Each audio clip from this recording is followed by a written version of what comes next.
welcome to this week's edition of the Lake Report. I'm Katie Sartoris, the local news editor at the Daily Commercial, and your host here on the Lake Report.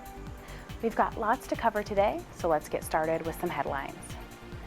During a nasty storm on Tuesday evening, about 10,000 Leesburg electric customers experienced a power outage starting around 7:30 after lightning struck one of the city's substations and it caught fire. Crews worked through the night to restore power to those who lost it, and most customers had power again by 10:30. However, the work wasn't done. On Wednesday, crews worked to stabilize the repaired substation, and it became completely operational again around noon Wednesday. Many praised the Leesburg Electric Department for its quick work, especially in the heat of August. Looking for a new furry friend? Don't miss the commercial's weekly pet adoption feature with adoptable pets from the Humane Society of Lake County. This week, we'll introduce you to cats Generva, Bug, and Trinity, as well as Ozzy, a 6-year-old American Staffordshire mix. Want to learn more? Visit dailycommercial.com. And now for the biweekly COVID-19 report. The Florida Department of Health has reported a slight increase in coronavirus cases in Lake County, but a decrease in Sumter County. The numbers come as the nation faces a surge of a COVID-19 Omicron subvariant. However, experts say it's not as severe as previous mutations. But vaccines are still available. Still need yours? Find a location at vaccines.gov. The Department of Health has also reported its first 2 probable cases of monkeypox in Lake County this week amid a nationwide outbreak. Monkeypox is a virus that spreads through close, personal, often skin-to-skin contact, according to the CDC. To protect yourself from the virus, the CDC advises to avoid contact with those who may have it, and of course, frequent hand washing. Early voting for the primaries runs from 10 a.m. to 6 p.m. starting August 11th, and it ends August 20th. You can cast your vote early at one of the 12 sites across the county, and in Leesburg, there's a new early voting location, the Venetian Center. For more information, check out the Supervisor of Elections website at lakevotes.com. In our Dine section this week, we featured the Rose Plantation in Fruitland Park. The 105-year-old home is now a staple restaurant in Lake County, known for its casual, elegant dining, classic American-style food, decadent desserts, and an unparalleled view of Fountain Lake. Read about the restaurant and see the photos at dailycommercial.com. Of course, you'll find more news on our website and in the pages of the Daily Commercial. The start of the new school year is right around the corner. The Leesburg Area Chamber of Commerce hosted a teacher and staff appreciation breakfast on Friday. Caroline Gaspich has the story.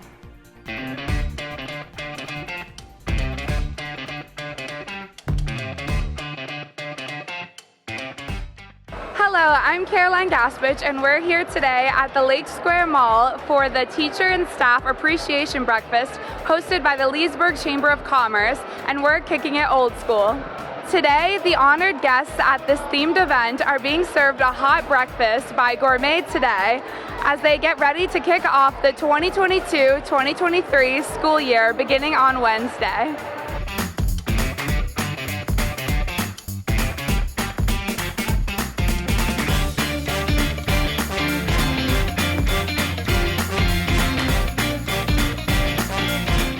So Sandy, tell us about this event and what's going on today. This is our annual Teacher Appreciation event. We are kicking it old school this year. That's our theme, throwback to your favorite decade.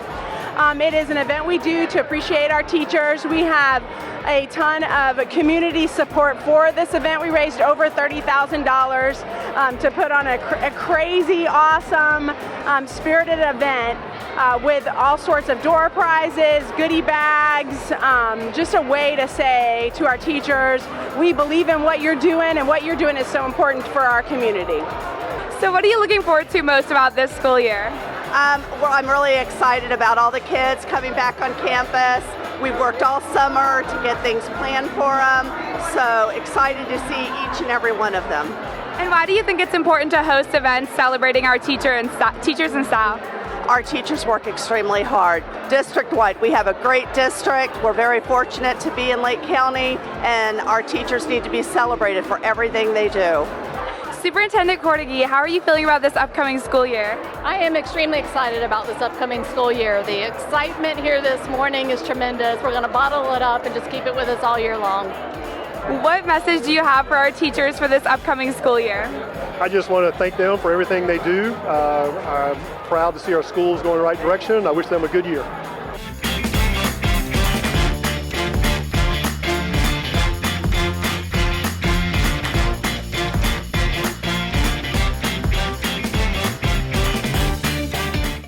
This event has been a great way for the community to show their support and appreciation for our school staff as they get ready to start the new school year. To all the teachers and educational professionals, we hope this is your best year yet. For Lakefront TV and the Daily Commercial, I'm Caroline Gaspich. Thanks, Caroline. Don't touch that dial. When we come back, Maria Stefanovic with the Leesburg Center for the Arts joins us with this month's art update. We'll be right back.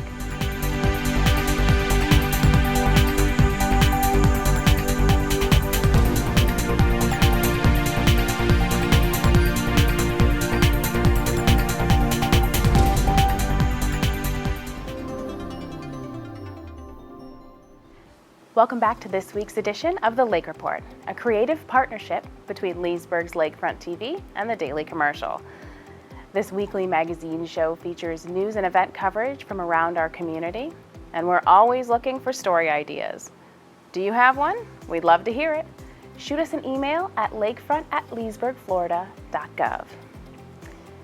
Summer programming at the Leesburg Center for the Arts is winding down, and that will bring the return of some of the nonprofit's staple programming. Let's check in with Maria Stefanovic to see what's going on at the CFA in August.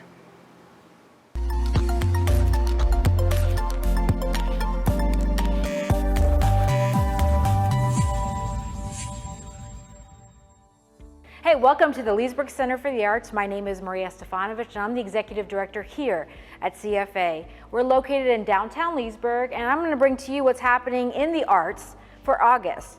We're going to start with here. So I'm standing in front of our gallery, or in our gallery, and we had a wonderful summer. I'm also in summer clothes still. We're closing it out with an awesome show with our summer camp students. We had 87 students participate in our summer camp this year. And so you'll see behind me and then kind of all the way around is exhibit. We do a pop-up exhibit at the end of the summer. It's always at the end of July. So I'm really excited for our kids' work. But let's talk about August.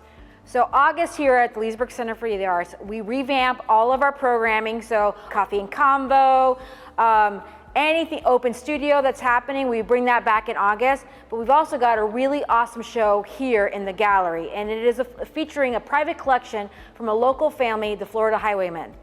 This opens August 5th, so come down here at the Leesburg Center for the Arts, visit our gallery. It's up for a month, but you want to be here for the Meet the Collector reception. So the Stokes family will be here, and it is a collection of 40 pieces that they have between Miss Jody Stokes, Sandy Stokes, and Tony Stokes. They have brought together this collection to show the community all about the Florida Highwaymen, followed by a really awesome Q&A and artist talk with the wandering artisan. And she is coming in and she will coordinate a conversation here about the Florida Highwaymen, and that is coming in the latter part of August. So stay tuned for that. That'll be up on our calendar. Go to our website to see these dates and times because you want to RSVP for this. And then we also have a secondary gallery. So don't forget the Plaza Lincoln Gallery and at Plaza Lincoln Dealership on 441 is hosting a really awesome Florida Florals exhibit. And that is up for 3 months. It is a local artist, Marjorie Dodrill. Her work is phenomenal, really bright, vibrant, kind of's got a Georgia O'Keeffe style to it with perspective, so it's really up and close and personal, the florals. You gotta swing by and see that. You don't have to buy a car. You can just come in and check it out. It's a fantastic partnership with Plaza Lincoln. They have an awesome gallery, so we really would love for you to come out there and see that. We also start in August, school starts, right? So we're slowly gearing back up. We'll have mobile art studio dates coming up, so check that up out on our website. If you are trying to figure out what mobile art studio is, it's where we take what we do here at the Art Center and bring it out to the community. So we'll have pop-ups, we go to different parks, we go to the after-school programs. We've got just different visits throughout the city throughout the year, so watch for that calendar as well. Art U, which is our art university for ages 8 to 13, that starts in September, so watch out for that because registration is now. Clay Studio is happening every Sunday, so if you got a kiddo that wants to do clay, come in. We've got open studio and beginner classes that are happening now for clay, so if you want to get your hands dirty, make your own pot, coffee mug, then this is the time to do it. Also save the date for Jamberg, November 19th. That is a one-day music festival at historic Pat Thomas Field. Then second Saturday Art Walk starts back up in September, and those same nights we will be hosting an open house here. And so that is music, art fun, get your hands dirty, meet the artists, check out the exhibit. So there's a lot of things happening in the next couple of months. For all of our calendar events, classes, workshops, everything's available on our website. Check it out, it's leesburgarts.com. Before I end this, I want to also share that the Public Art Advisory Board for the City of Leesburg has its first meeting August 18th, 3 p.m. at the City Commission building. So we're excited to launch that. We've got a couple of public art projects that we've been working with, and now we'll be handing that over to the advisory board. So stay tuned. You'll see a lot of public art happening in the next couple of years. Yay, small victories. All right, well, that's it, and we will see you soon. Thanks, Maria. A Umatilla pharmacist who only had 2 months to live has defied the odds and written a book featuring not only his story, but stories of others who have come into his pharmacy over the years. Cindy Peterson reports. We stopped by the Umatilla drugstore to meet up with pharmacist Rich Greer, who recently published his first book, Crossing Paths, Finding Hope. Rich began writing his book 6 years ago after receiving some devastating news. I'm Rich Greer. Most people call me Doc. I've been a pharmacist for 42 years. 6 years ago, I had a terminal diagnosis. I left the cardiologist's office, and the cardiologist had just told me that I had less than 60 days to live, and I needed to get all my affairs in order. And I will never forget that day. I felt like in the first chapter of the book, people needed to recognize that I go through problems. We all go through problems. We all have things that life throws at us that we're not ready for. And I definitely was not ready to be told that day, because for almost a year, I had been to every specialist around the country. And when the cardiologist told me that there was nothing they could do for me and he would never need to see me again, my whole world changed. About that time, a ray of hope came through and gave Rich a new purpose in his life, whatever was left of it. I'll never forget that day. The nurse, as I was leaving, told me, she said, "You just need to remember there's a message in this mess of yours." At the time, you don't want to hear that, you know.